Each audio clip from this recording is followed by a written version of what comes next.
So hello বন্ধুরা, welcome to PO double academy. তো বন্ধুরা, তোমরা কি জানো পশ্চিমবঙ্গ চাকরি প্রার্থীদের জন্য খুব শীঘ্রই একটা বিশাল সুযোগ আসতে চলেছে? হ্যাঁ, আমি যেটা বলছি তোমরা ঠিকই শুনছো। পশ্চিমবঙ্গ চাকরি প্রার্থীদের জন্য খুব শীঘ্রই একটা বিশাল বড় সুযোগ আসতে চলেছে। সেই সুযোগটি কি? রাজ্যের কৃষি দপ্তর বা কেপিএস, কৃষি প্রযুক্তি সহায়ক পদে প্রায় বিশাল একটা হিউজ পরিমাণে শূন্যপদ আসার চান্স রয়েছে। অর্থাৎ কেপিএস থেকে একটা বিশাল শূন্যপদ আসার চান্স রয়েছে। আর সবচেয়ে বড় কথা, শুধু উচ্চ মাধ্যমিক পাস করলে তোমরা এই চাকরির জন্য আবেদন করতে পারবে। অর্থাৎ শুধুমাত্র এই চাকরির জন্য যোগ্যতা উচ্চ মাধ্যমিক পাসই লাগবে, এছাড়া তোমাদের কোনো কিছু লাগবে না। আর এই যে পরীক্ষাটি হবে, এটি তোমাদের হেল্ড করবে মূলত West Bengal public service commission বা পিএসসি। অর্থাৎ পিএসসির আন্ডারে তোমরা এই চাকরিটার জন্য আবেদন করতে পারবে। আর এই কেপিএস নিয়োগ মূলত সর্বশেষ 2016 সালেই হয়েছিল।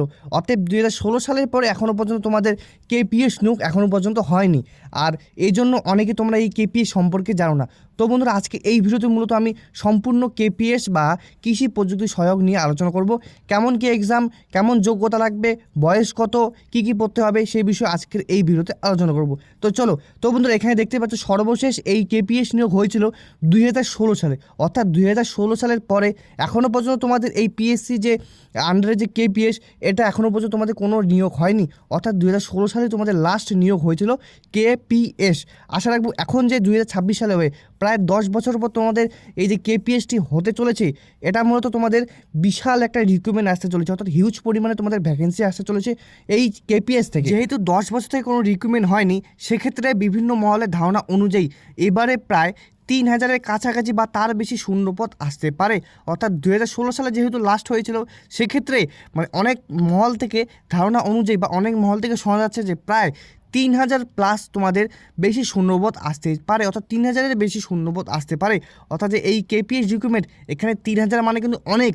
অর্থাৎ 3000 মানে তোমাদের অনেক ভ্যাকেন্সি আসতে চলেছে। এরপর এই লিখিত পরীক্ষা, অর্থাৎ এই কেপিএসের লিখিত পরীক্ষা কী কীভাবে হয়?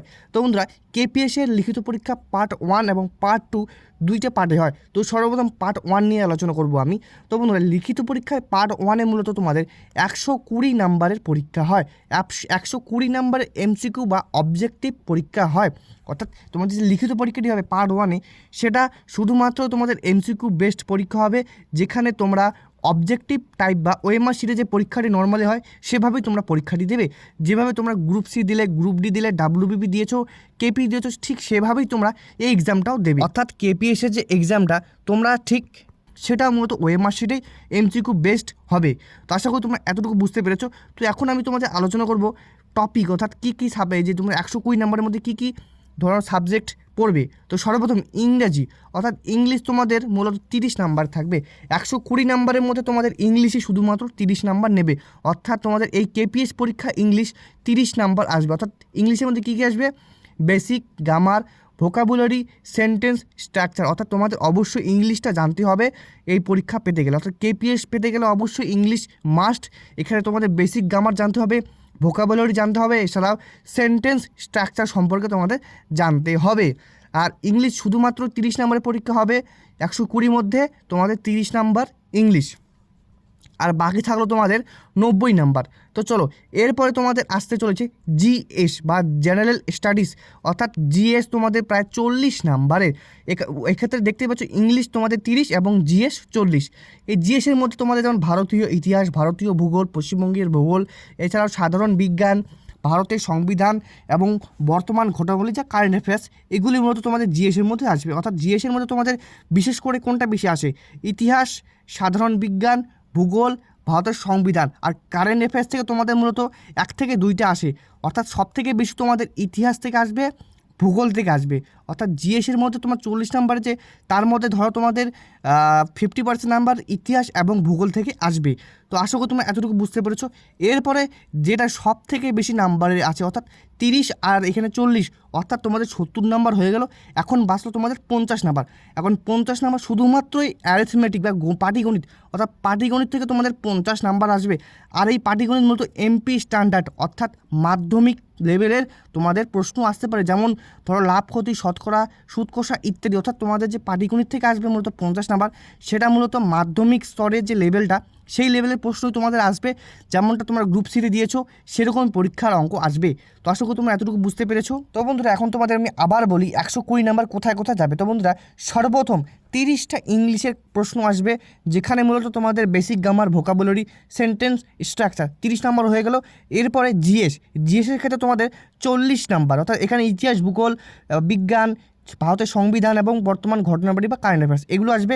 এরপরে এই যে শুধুমাত্র 50 নাম্বার শুধুমাত্র পাটিগণিতই নেবে, অর্থাৎ পাটিগণিত তোমাদের বিশেষ করে পাটিগণিতের উপর ধ্যান দিতে হবে। তো আশা করি তোমরা এতটুকু বুঝতে পেরেছো। আর এই পরীক্ষায় মূলত তোমাদের বেশি নাম্বার যেহেতু পাটিগণিত, তো পাটিগণিতের উপরেই তোমরা বেশি একটু গুরুত্ব দেবে। এরপরে এটা তোমাদের বলে দিই, এই যে মানে কেপিএস পরীক্ষাটা সেটা কোন বোর্ডের আন্ডারে হবে। তো বন্ধুরা পরীক্ষাটি কন্ডাক্ট করে WBPSC, West Bengal public service commissioner, এবং নিয়োগ হয় রাজ্যের কৃষি দপ্তরে বা ডিপার্টমেন্ট অফ এগ্রিকালচার। অর্থাৎ যেহেতু বন্ধুরা এই পরীক্ষাটি WBPSC নেবে, অর্থাৎ আমাদের যে রাজ্যের সর্বোচ্চ বোর্ড নেবে, পরীক্ষার যে সর্বোচ্চ বোর্ড সেই বোর্ড কন্ডাক্ট করবে। অর্থাৎ এখানকার প্রশ্নগুলি মতো একটু হার্ড হতে চলেছে। তো অবশ্যই এখন থেকে প্রিপারেশন শুরু করে দাও ডিপার্টমেন্ট অফ এগ্রিকালচারের জন্য বা কেপিএসের জন্য। কেপিএসের কথা হচ্ছে তোমাদের কৃষি প্রযুক্তি সহায়ক, আরেকবার বলি কৃষি প্রযুক্তি সহায়ক। এরপরে আমি আলোচনা করব তোমাদের 120 নাম্বার তো হয়ে গেল। এখন তোমাদের শুধুমাত্র মানে যখন পার্ট 1 যখন পরীক্ষা দেবে, পার্ট 2 এর মধ্যে তোমাদের শুধুমাত্র ইন্টারভিউ 30 নাম্বার থাকবে। অর্থাৎ পার্ট 1 এর মধ্যে তোমাদের প্রায় হয়ে গেল 120 নাম্বার, যেখানে তোমাদের 30 ইংলিশ, 40 জিএস এবং 50 নাম্বার তোমাদের থাকবে হচ্ছে শুধুমাত্রই পাটিগণিত। এরপরে যখন ওই পরীক্ষাটি তোমরা ক্লিয়ার করবে, তোমাদের তারপর ইন্টারভিউ আসবে 30 নাম্বার। অর্থাৎ ওই পরীক্ষা যখন তোমরা কোয়ালিফাই করবে তখন তোমাদের ইন্টারভিউ দিতে হবে। ইন্টারভিউ নাম্বার প্লাস ওই 120 নাম্বার তোমাদের যোগ হয়ে তোমাদের ফাইনাল মেরিট লিস্ট বের হবে। তো আশা করি তোমরা এতটুকু বুঝতে পেরেছো। আবার বলি, ওখানকার 120 প্লাস তোমার ইন্টারভিউ 30, টোটাল সর্বমোট 150 নাম্বার। 150 নাম্বারের পরে তোমাদের ফাইনাল মেরিট লিস্ট বের হবে এই পরীক্ষার জন্য। তো আশা করি এতটুকু তোমরা বুঝতে পেরেছো বন্ধুরা। তোমাদের যদি কোনো রকম ডাউট থেকে থাকে তো অবশ্যই কমেন্টের মধ্যে বলবে। তো চলো এরপরে আমি আলোচনা করব তোমাদের কেপিএস এর কাজ কী, অর্থাৎ এই যে কেপিএস তোমাদের রিক্রুটমেন্টই হবে এর সঠিক কাজ কী। তো বন্ধুরা কেপিএসে মূলত মাটির পরীক্ষা, উন্নত বীজ ও সারের সঠিক ব্যবহার নিয়ে কৃষকদের গাইড করা। অর্থাৎ এই কেপিএসের মূল লক্ষ্যই হলো কৃষকদের গাইড করা। কী কী ক্ষেত্রে? মাটি পরীক্ষা, উন্নত বীজ ও সারের সঠিক ব্যবহারের নিয়ে কৃষককে গাইড করা। এরপরে চাষে কোনো রোগ বা পোকামাকড় আক্রমণ হলে তার প্রতিকারের উপায় বলা। অর্থাৎ যখন তোমার কোনো চাষের মধ্যে রোগ বা পোকার আক্রমণ হবে তখন কেপিএসের কর্মীরাই তোমাদের উপায় বলবে, এর সঠিক উপায়। এরপরে রাজ্য সরকারের কৃষি সম্পর্কিত বিভিন্ন স্কিম, যেমন কৃষক বন্ধু, কৃষকদের কাছে পৌঁছে দেওয়া এবং ডেটা সংগ্রহ করাই হচ্ছে কেপিএসেদের মূল কাজ। তো আশা করি বুঝতে পেরেছো কেপিএসের মূল কাজ কি। অর্থাৎ কেপিএসে তোমরা যে কাজটি করবে সেখানে তোমরা মাটির পরীক্ষা করবে, উন্নত বীজ এবং এছাড়াও কৃষকদের সাথে থাকবে, তো কৃষকদের পাশে তোমাদের থাকতে হবে। এছাড়াও তোমাদের যেমন রাজ্য সরকারের বিভিন্ন কৃষি সম্পর্কিত স্কিম, যেমন ধরো কৃষক বন্ধু, শস্য সাথী বা অনেক কিছু যে স্কিমগুলো সেগুলো তোমাদের কৃষকদের কাছে পৌঁছে দেওয়া। এছাড়াও তোমাদের তাদের ডেটাগুলো সংরক্ষণ করাই হচ্ছে তোমাদের কাজ। অর্থাৎ কেপিএস যারা যারা তোমরা চাকরিটা পাবে তোমাদের এগুলির কাজ থাকবে কৃষকদের কাছে যাওয়া, তাদের গাইড করা। এছাড়াও কৃষক বন্ধু বা বিভিন্ন স্কিমে তাদের ডেটা সংগ্রহ করে এনে রাজ্য সরকারকে সঠিক ডেটা সংগ্রহ করে দেওয়া। অর্থাৎ তাদের মূল কাজ হচ্ছে ডেটা সংগ্রহ করা, এছাড়াও কৃষকদের গাইড করা। তো আশা করি তোমরা বুঝতে পেরেছো কেপিএসের মূল কাজ কী। তো এরপরে আমি আলোচনা করবো তোমাদের বয়সসীমা অর্থাৎ এজ লিমিট সম্পর্কে এখন তোমাদের আমি বলবো। তো বন্ধুরা এই কেপিএসে মূলত তোমাদের সরকারি নিয়ম অনুযায়ী বা কেপিএসের রুল অনুযায়ী জেনারেল প্রার্থীদের বয়সসীমা 18 থেকে 40, অর্থাৎ জেনারেলদের জন্য 18 থেকে 40 বছর, এবং এছাড়া সংরক্ষিত ক্যাটাগরি যেমন SC ST OBC তাদের নিয়ম মতো ছাড় পায়। অর্থাৎ তাদের ধরো 42, কারো 43, সেরম তোমাদের ডিপেন্ড করবে তোমাদের কাস্ট অনুযায়ী বা তোমাদের ক্যাটাগরি অনুযায়ী তোমাদের ডিপেন্ড করবে। এরপরে আমি পরবর্তী যে বিষয়টি আলোচনা করব সেটি হচ্ছে বেতন বা স্যালারি। অর্থাৎ কেপিএস এত বড় একটা পিএসসি বা পিএসসি যে বোর্ড সেখানকার একটা চাকরি, তো এর বেতন নিশ্চয়ই তোমরা বুঝতেই পেরেছো কেমন বেতন হতে চলেছে এর বেতন। তো বন্ধুরা এখানে মূলত তোমাদের বেতন নিয়ে আলোচনা করার আগে আমি আরেকটা কথা বলে দিই, শুধুমাত্র যে বেতন তারা পাবে তা না, এছাড়া অনেক কিছু সুযোগ সুবিধা পাবে বেতনের সাথে সাথে। তো সেটাও আজকে এই ভিডিওতে আমি আলোচনা করব। তো চলো এখন আমি আলোচনা করবো তোমাদের এই যে যারা কেপিএস যে তারা আছে তারা কীভাবে বেতনটা পায়। তো বন্ধুরা রোপা 2019 অনুযায়ী এটি পে লেভেল 6, অর্থাৎ পে লেভেল 6-এর চাকরি এটি। অর্থাৎ 2019-এর রোপা অনুযায়ী এটি পে লেভেল 6-এর চাকরি। এর বেসিক পে অর্থাৎ বেসিক পে 22,700 টাকা। এটা প্রথমের দিকে পাবে তোমরা 22,700 টাকা।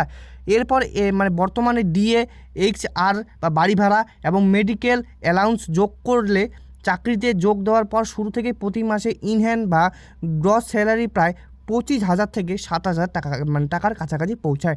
তো বুঝতে পেরে গেছো তোমরা সব মিলিয়ে তোমরা 25,000 থেকে প্রায় 27,000 টাকার কাছাকাছি বেতন পাবে এই চাকরি থেকে। তো এটি একটি হিউজ পরিমাণে তোমাদের শুধুমাত্র বিশেষ করে যারা উচ্চ মাধ্যমিক দিয়েছো এই চাকরিটার জন্য প্রিপারেশন নাও। ভ্যাকেন্সি মূলত তোমাদের অনেক আছে, 3,000-এর মতো বা 3,000 প্লাস ভ্যাকেন্সি আছে। তো অবশ্যই প্রিপারেশন শুরু করে দাও এই কেপিএসের জন্য। তো আর এখানে মোটামুটি বেতন তোমাদের ভালোই দিচ্ছে, দেখতেই পাচ্ছ 27,000 ইন হ্যান্ড ক্যাশ তোমরা পেয়ে যাবে এখানে। আর 22,700 তোমাদের মূলত বেসিক পে, এছাড়া তোমরা এর মধ্যে ডিএ পাবে, HRA পাবে, এছাড়া মেডিকেল অ্যালাউন্স অনেক কিছু পাবে। তো এরপরে প্রমোশনের সুযোগ, কেপিএস হিসেবে চাকরিতে ঢোকার পর প্রমোশন পেয়ে ভবিষ্যতে কৃষি দপ্তরে বড় বড় পদে যাওয়া যায়। অর্থাৎ কেপিএস যখন তোমার চাকরিটা পারবে, কেপিএস তো সর্বপ্রথম ধরো এই লেভেলে একটি মানে পিএসসি লেভেলে একটি নিচু লেভেল, তারপর যখন তোমার চাকরিটা জয়েন করবে, ঢোকার পর তোমরা অবশ্যই প্রমোশন পাবে। ওই প্রমোশন পেয়ে ভবিষ্যতে কৃষি দপ্তরে কোনো বড় পদে যাওয়া যায়। অর্থাৎ যখন কেপিএসে চাকরিটা যাবে, ঢোকার পরই তোমরা প্রমোশন পেয়ে যেতে পারো। প্রমোশন পেয়ে গেলে ভবিষ্যতে কৃষি দপ্তরে কোনো বড় পদে যাওয়ার সম্ভাবনা তোমার থেকে যাবে। তো অবশ্যই কেপিএসের এই সুযোগটা মিস করবে না, তো অবশ্যই এই সুযোগটা কাজে লাগাও। তো বন্ধুরা আজকের ভিডিও এতটুকুই, আশা রাখবো তোমাদের আজকের এই ভিডিওটি ভালো লেগেছে। আর এখন থেকে কেপিএস প্রিপারেশন শুরু করে দাও। আর তোমরা যদি চাও তো আমি কেপিএসের জন্য তোমাদের আমি আবার এমসিকিউ বেস্ট ক্লাস করতে পারি। তো বন্ধুরা চলো আজকের জন্য এতটুকুই। আর অবশ্যই বন্ধুরা চ্যানেলটিকে সাবস্ক্রাইব করবে, ভিডিওটিকে লাইক করবে, আর এরকমই নোটিফিকেশন পাওয়ার জন্য অবশ্যই চ্যানেলটিকে সাবস্ক্রাইব করে বেল আইকনটি ক্লিক করবে। তো আজকের জন্য বাই বাই।